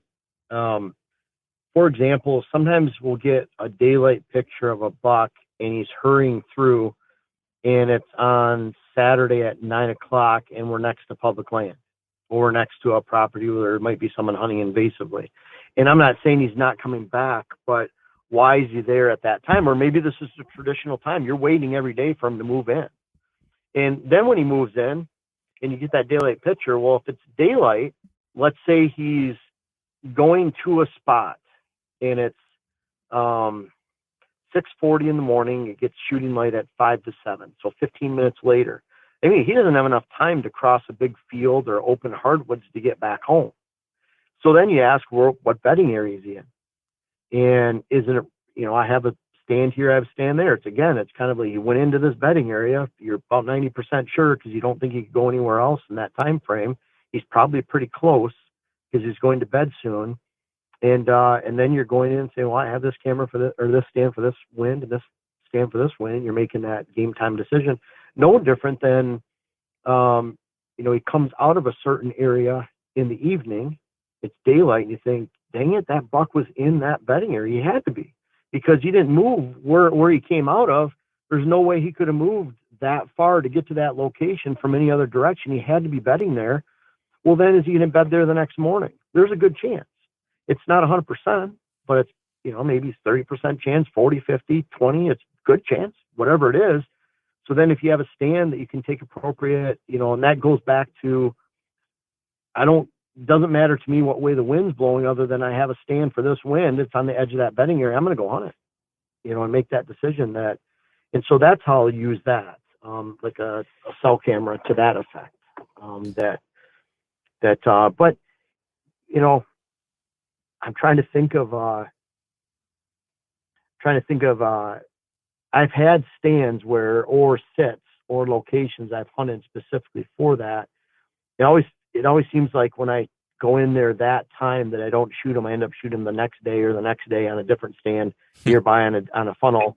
Just kind of looking at it like, well, I'll hunt here, and then I'll hunt over there with the wind, and then all of a sudden you shoot them and it was on a spot you didn't even have a picture of him. You just knew he was home, or you knew he was back on your property. You said, kind of along those lines, you said something earlier about how, when you know a buck's in the area, either with a cell camera picture that tells you he's here or a historical trend that tells you, well, I know he's in this zone during a 5-day window or something. You've said this twice, I think, where you say you'll take 2 or 3 stabs at him and kind of like, poke around, take 2 or 3 stabs, poke around. Yeah. Do you typically do like a cluster of sits like that? Is that a thing like you're doing on purpose? You're not doing an isolated hunt. If you think he's in the area right now, you're going to actually say, well, I'm going to hunt him 3 days or 2 days. So you poke around several options so that eventually one of those 3 times you intercept him. Is that, am I reading that right? Is that on purpose or? Yes. Yeah. Talk about that. Not necessarily on purpose, just more opportunity, where typically I'm clustering stands. So if it's good enough for one stand, it's good enough for 2 or 3 in this area, this 5 or 10 acres. And so I can come into this stand from this angle, and then I can come into these 2 from another angle. Out of those 2, one's a morning stand, one's an evening stand for these reasons. Or the winds, for example, especially around here with the thermals, I can use this with let's say a south wind, and then because I'm on the side of this ridge, it'll trend downwards at night. So I can use that. But if I use that stand in the morning with that south wind, it's going to stay up top on the ridge where the deer are. I don't know if that makes sense, but we'll have stands like that, yeah, this one's better towards morning. This one's better than towards evening. And so I might have 2 or 3 stands in that spot. And so then I'll look at, I'm getting northwest wind, cold front winds. They're turning westerly to southwest, and then it's going back to a stable wind for 3 days of south-southeast. And so they're right there. I know this buck's in the area, and I can go in and hunt them with a northwest wind here in the morning, hunt them in a southeast wind here, and hunt them on a southwest morning stand coming in from this one. And so you're kind of chipping away at them, and each one to me, because you might find that let's say you had cameras and you pulled cards later, you walk by 2 out of 3 of those stands almost every day during daylight. It's just a matter of you making the smart decision of which one to hunt by wind, not wrapping yourself up too much that I got to hunt this stand or that stand, just looking at more methodically that you're hunting those cluster of stands by opportunity. You can get in and out pretty low impact. You're not putting one stand in the center of that spot and going all in for broke, because then you have probably more chance you spook them than not. And now you're done for that buck. So I'd rather lightly take a jab here, take a jab there, and overall your odds are really good. You're taking a 40% jab every time, or a 30% jab instead of going all for broke at 70%, losing them. If the wind is the same, let's say over a 3-day period, and you've determined you want to start taking some shots, you just described a situation there where you would bounce from this stand to one that's a little over to one that's a little over. Is there ever a scenario where you'll have that same wind and you've got 3 days with decent conditions and he's in the zone, where is there ever a scenario where you say actually just staying in the one spot and hunting all 3 days in that same spot is the right approach, because you know that he might not show today, but I know within the next 3 days he's eventually going to come through here because I have this pattern? Is that ever a thing? I think it depends on the stand location. So some stands are more invasive than others. Where getting down here, it's a little risky getting in or out. And so in that case, you might take a different approach where, you have this cluster of stands here.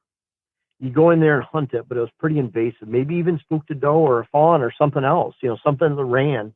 Couple does that come in, a young buck. You think, man, I might have buggered this area up. So instead of just going back and sitting in there, I'd rather go on an adjacent stand that might be 200 yards away, 300 yards. Well, if I spooked him here, maybe, and it was light, meaning like I didn't spook him. I spooked another deer, kind of buggered up that area. Maybe I'll go 200 yards over there to that bedding area, the backside of that bedding area, because I can hunt with that same wind, different approach, and he'll be none the wiser. So if I spooked him in this location, he'll probably be over there. I had a spot I went in this year, and I've hunted this stand 5 times. It's actually a blind down in the bottom where we get away with, once we're there, we get away with northerly winds. It's a pretty cool spot. Usually go down there, and I haven't spooked any deer. And so I went down there this time, and sure enough, there's a doe up high, spooked them. There was a really nice mature buck down in the draw to my right, about 60 yards away. I spooked him. He went right up the other side, watched him. I think I know what buck it was. And then I got down to the blind, and there's a deer blowing at me on the other side. Yes. Well, the very next night, that main buck I was after, and that was a bad one. That was really bad for sits for me. I don't normally spook a lot like that, so it was really bothering me. I just looked at it like, I'm just going to relax here in the blind and have a nice night. Yeah. And didn't see any deer. And but the very next night, on a spot about 250 yards away on a water hole, that buck, his name's Bo, he showed up on that water hole, which happened to be, I think, the 15th or 16th of October. So it wasn't that long ago, 16th. He was on the 16th there, where I buggered him up on the 15th. And so maybe buggered him up. But it kind of, and then that was the last time we saw him there. Dylan and I sat there last night. We didn't see him. We haven't had any other trail cam pictures of him there. We haven't seen him around any other location. So it makes you wonder, that bump him there. And then I've had opportunities like that where, you know, if I would have been thinking and it was the right wind, maybe I could have gone over and hunted that adjacent stand, and that would have been a good play. So you're not forcing it in the same spot, especially if you can spook. But then you have those other stands where you go in, you don't spook anything. You feel really good about your act. And that's where it kind of goes back. You get back, if you're hunting with some buddies, you get back and, you know, it's cool to talk about what you saw, but what did you spook? You know, that's a really good question, is what did you spook? Where'd they go? Where'd they run? And that's often is just as important as what you saw in an area. But if you get in and out really clean and you feel good about it, I definitely hunt that stand 3 days in a row if it's the same wind. So it really, really depends on the stand location, the sit, what happened on the sit. This whole idea of what did you spook brings to mind another kind of situation I'm often in, where I'm thinking about, you know, usually, not always, but usually you have to give up something. You have to sacrifice something. Like every time you take a hunt, there's always the risk of educating deer. There's always the risk of your wind's going to blow somewhere, right? There's always something. What is the scenario when you are building out a pattern and figuring out where you want to take a stab at and when you want to take a stab at a deer? What's the scenario, the data point or set of data points that you would be willing to like swing for the fences, knowing that you're going to have a high impact? Like it's a spot that some deer will know you're there. You have to push into the interior. You have to go into a spot that's tough in some reason or way. What do you need to see to make you confident in that? What are the pieces of data or circumstances where you're willing to do that? It's more timing. So I wouldn't do that for a general set or strategy, meaning that I think a buck's in there, so I'm going to go I'm going to go sit in a stand that I know that's there or whatever and take a chance. I would look at it like I have 9 days of rutcation. It's the last 2 or 3 days. I know this buck is in this bedding room or bedroom. I can go do a hanging hunt. It's going to be a little bit invasive or risky.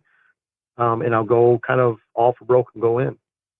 So it'd be more of a timing where I'm there it's October 15th and I'm not coming back until the 6th of November.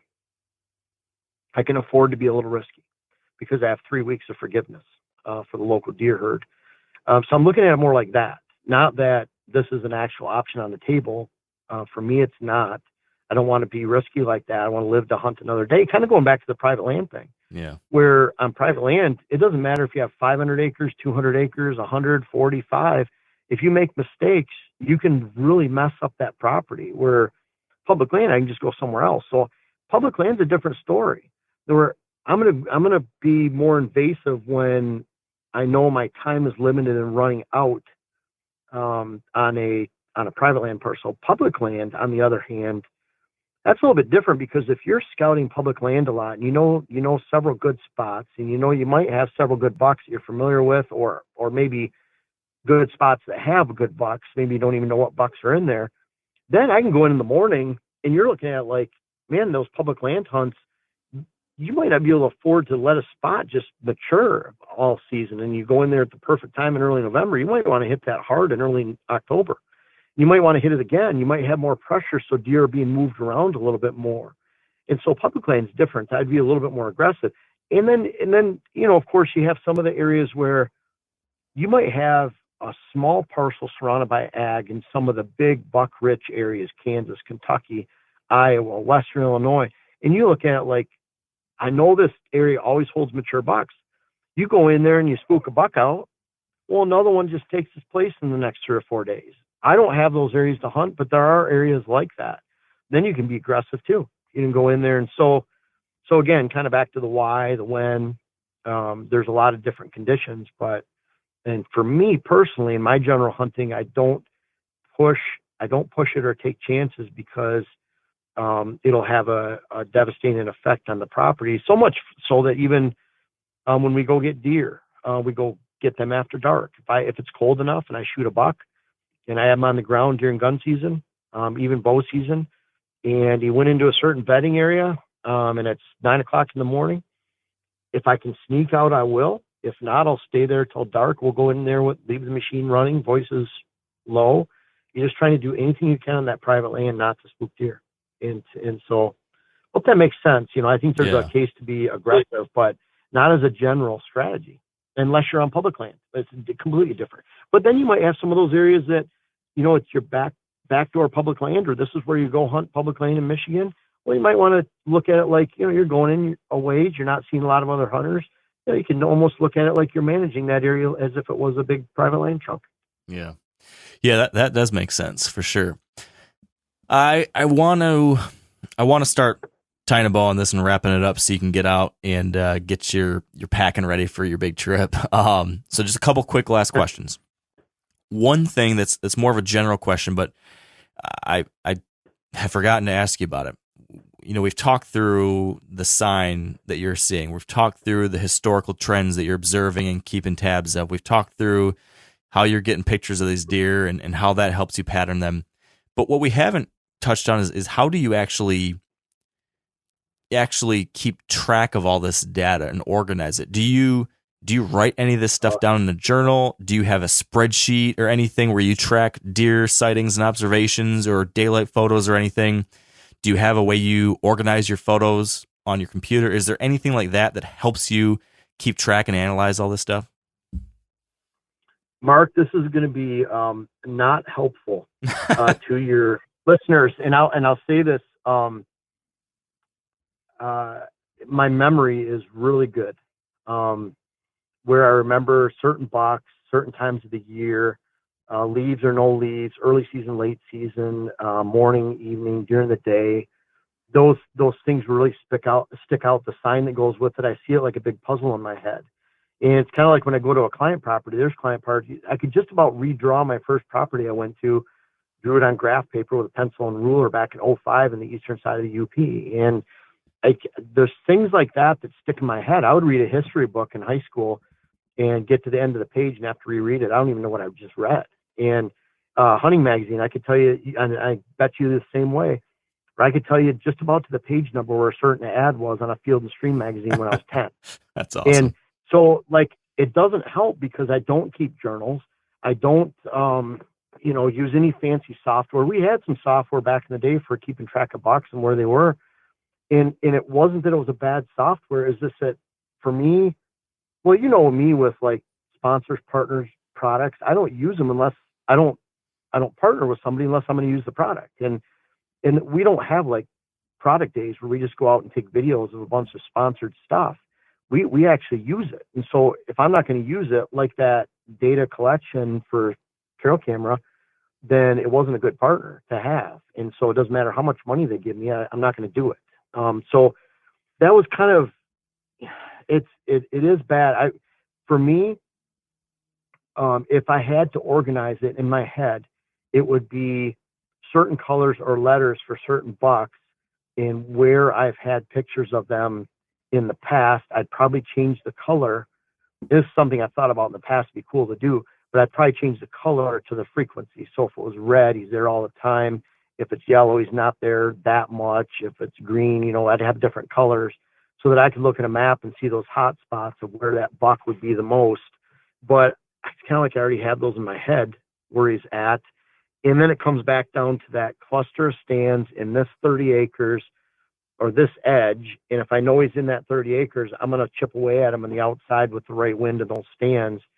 And it's amazing how it's the little things. If you're being smart how you hunt, you're not making a lot of noise, you're blending into the woods, you can even get away with a little bit less strategy and still be very consistent on shooting those target bucks just because you're not buggering them out and you're hunting safe and you're making smart decisions on when to go in.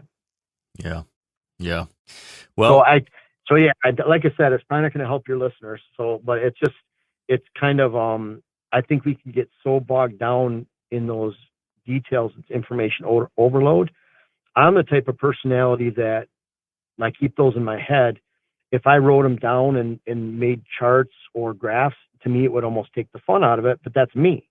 Yeah. That's just my personality. I'd rather spend more time scouting or having friends over, sitting around the fire. I don't know. It's more, to some people, that's really cool. Like they love doing that. And I don't blame them. I have a friend, Tim, he records, and he's a really close friend of mine up in the UP in Michigan, up in Marquette, Michigan. But Tim keeps a journal, and he records literally the weather, the movement, how many hunters were on the land, what deer he saw, where they came from. And imagine the history that he could look back on 20 years from now, 30 years, his grandkids. So, I'm missing out on some of that stuff, I know. Well, I can tell you, as one of those crazy people, sometimes it can lead to some stress and overanalysis. So there's pros and cons.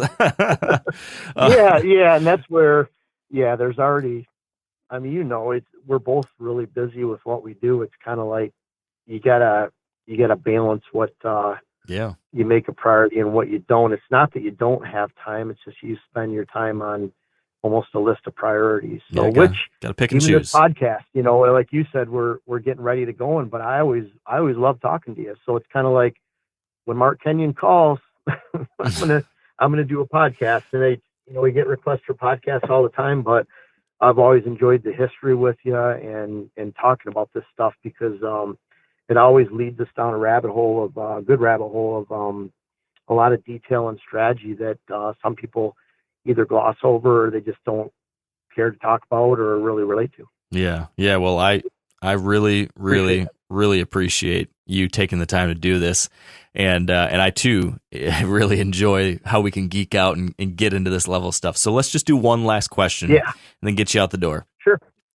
Yeah, if you had to write down, like if I had a stone tablet in front of you, like a big chunk of granite, and I gave you a big old piece of metal that you could scrape, you could engrave some words into this stone tablet. And I was going to say, Jeff, write for me your top 3 rules for patterning bucks. You can write these things in stone, and everyone will see for the rest of time Jeff Sturgis's keys to patterning bucks. You've got 3 things you're going to write on this stone tablet. We're going to stick it on top of a mountain, and every deer hunter in Wisconsin and Minnesota has got to make a pilgrimage to it and see this to help them kill deer in the future, and many other states as well. What would you engrave on that stone tablet, Jeff? Three main rules. I put an asterisk down the bottom. Mark Kenyon only allowed me 3. That's but anyways, that son of a really gun. Tough because I'll think of things tomorrow when I'm driving to where we're hunting. It's going to be, but I know one of the first things is look in the past almost more than you look in the future. Mm-hmm. What I mean by that is look for historical sign, look for historical presence. You're looking for this historical patterns. Those historical patterns might be a buck you knew, or it might be in a new area and you're finding different ages of rubs and the presence of scrapes, and known that multiple bucks have used this over a number of years. And so I think sometimes we look forward so much and we think we're planning making these great strategies, and we forget about all this stuff that's been there for 2 or 3 years behind us. And second, one of the things, these are 3 things just popped into my head, is The second thing is really learn to hunt like a predator. And one of the ways to do that, and I know this sounds corny, is to really imagine the deer had guns. Would you use that stand, whether it was noisy or you stick out, would you use that stand if the deer had a gun? And does it allow you to hide? Are you really hiding? Would you sit in that area and take that chance around that deer if that deer could shoot you if it knew you were there? Your approach in and out. How would you hunt different if you had to be more like a sniper on a hill? How would you ambush? Think about a mountain lion or a cat sitting on a ledge and the unsuspecting prey that goes by. I think that's kind of cool. That's the way I like to hunt. Now, the guys in Pennsylvania, they made fun of us from Michigan for coming out and sitting. They call us sitters, where they like to walk and still hunt, and they shot bucks too. So it was just, that's how I like to blend into the woods, be a part of the woods, and then you get to kind of soak in everything too. You're not an obtrusive, unwanted guest. You're part of the woods, and then you can enjoy it more. So first of all, look in the past. Second, really blend, and then third, when you do choose to hunt, really choose to hunt by picking the conditions. This is something that I had to do in the early 90s because I had 2 weeks vacation. I could take a half day off at a time, and I didn't have. And then when it got into kids in the early 2000s, I had to hunt for 2-3 days at a time. So I had to pick my days. I was lucky as it got later. I was a real estate appraiser for 11 years, owned my own business. So I kind of slant my hunts towards the good weather and the good days where I thought deer would move. And so that's been a gift to me to be able to do that, because it doesn't matter like if it's a weekend you have, well, I could take a Friday or a Monday. Well, just slant it towards the best weather days. If the best weather day is Monday, kind of look at it black and white. That's when I'm going to go. And maybe Saturday stinks for the weather. So spend some time with the family. Yeah, you get less hunting time, but you're able to spend time with your family and friends a little bit more too. Maybe at work, maybe you're able to impress your boss a little bit more because you said, hey, you know what? I'll come in on Saturday. And do you mind if I take Monday off instead of Friday or something? Whatever. But you can slant it a little bit. And so not holding, I talk about this all the time, that people say you can't kill them from the couch. I think that saved more deer, more bucks than any other phrase in the history of hunting, because people look at it like, well, I'm just going to go sit in that stand 10 days in a row. And what you find is there's a diminishing return every time you sit there. And so if you really look at the past, if you learn to blend, and then you learn to really pick your approach on those high percentage days, then to me, you combine those right there. And even if you're hunting on a poor habitat property, smaller property, a little bit more pressured land, then you're going to be successful a lot more than you're not. I love it. Those three things. Those are good. Those are good things. And I know that if folks visit those granite tablets and read through your top 3 rules, they're going to say to themselves, man, I want more from this Jeff guy. Jeff, where can folks go to get more from you? Because your stuff's great. It's really some of the best out there. Well, I appreciate that, Mark. I really do. And you can tell, I live this stuff. So this is what I do, whether it's with clients, around 100 a year, being in the woods hunting. And I like to do a lot. I think we're going as a family down to hunt public land in Ohio this year for their gun season opener. I like to do a lot of do-it-yourself. And so that comes through. And for that, I feel like even on client properties, we get to learn every time we go on another client. And so then when I think I learned something, I love to teach that. So the YouTube channel, whitetailhabitatsolutions.com. We have over 1,000 videos now on there for people to cruise through. I try to categorize them. So like you mentioned, mock scrapes, I think we have almost 60 mock scrape videos in that playlist. So I try to put them in playlists. Advanced hunting strategies is probably the largest. There might be a couple hundred in there. Of course, food plots, habitat improvement. I also try to spend quite a bit of time, and I go through streaks on this, depending on how much time I have, but Instagram, Whitetail Habitat Solutions there too. And then Dylan, he goes to clients too. He's worked with me since 2016. Great dude. As an independent contractor, works for, he's a great dude. And you know Dylan. Dylan's worked with you, Meat Eater.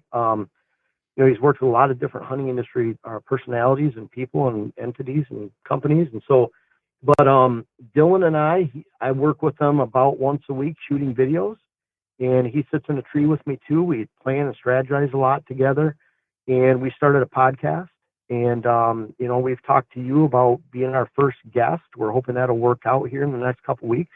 I'd love it. But yeah, we're looking forward to it. We've already talked about a topic with you to talk about. So, but kind of a blend of Western do-it-yourself whitetail hunting and hunting industry questions and stuff.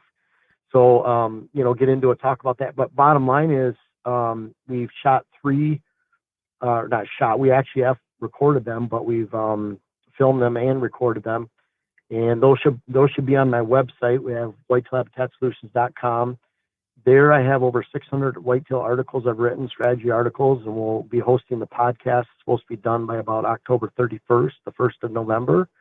And we'll try to consistently put out about one a week on those. So that's another way. Of course, you have books, web classes. We go visit people, site visit. We even sell seed now, WHS Wildlife Lens. But again, I have over 1,000 videos on YouTube. We're going to have the podcast, over 600 articles. And that's all for free. And so I don't hold anything back.